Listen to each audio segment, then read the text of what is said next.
अरब में छिड़ी जंग की वजह से इजराइल के खिलाफ दुनिया भर में गुस्सा बहुत बढ़ गया है। कई देशों में तो अरब और यहूदियों में जंग शुरू हो गई है। कई मुस्लिम देशों ने इजराइल का बहिष्कार करना शुरू कर दिया है। दुनिया भर से जो रिपोर्ट और तस्वीरें सामने आ रही हैं, वो इस बात का सबूत है कि अरब देश इजराइल के खिलाफ एकजुट हो रहे हैं। सवाल यही है कि ऐसी स्थिति में अमेरिका के नवनिर्वाचित राष्ट्रपति डोनाल्ड ट्रंप क्या करेंगे, उनकी नीति क्या होगी।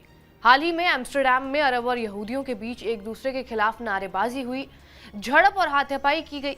एम्स्टर्डम की तरह ही पेरिस में जबरदस्त बवाल हुआ। दोनों गुट एक दूसरे के खिलाफ उत्पात मचाने लगे तो हालात बेहद खराब हो गए। स्थिति बेकाबू हुई तो पुलिस को मोर्चा संभालना पड़ा। पुलिस ने लाठीचार्ज किया, आंसू गैस के गोले छोड़े गए।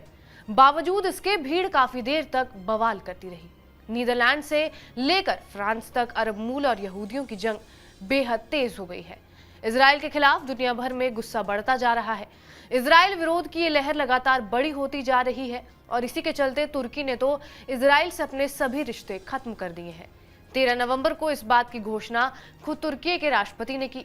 राष्ट्रपति रेचेप तैयब अर्दोआन ने कहा कि हमने यानी तुर्की ने एक राज्य और सरकार के रूप में इजराइल के साथ अपने सारे संबंध खत्म करने का फैसला लिया है।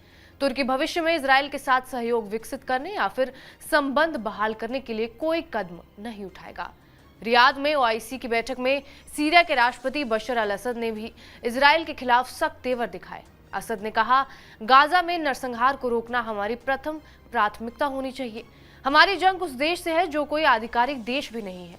इजराइल एक बर्बर देश है, उसे नियम कायदे और मानवता की परवाह नहीं है। मुझे लगता है कि हमारी इस बैठक का कोई अच्छा परिणाम निकलेगा।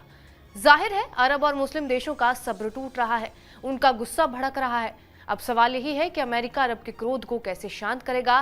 क्या अमेरिका जंग से अपने कदम पीछे खींचेगा या अब अरब के समीकरण बदलने जा रहे हैं।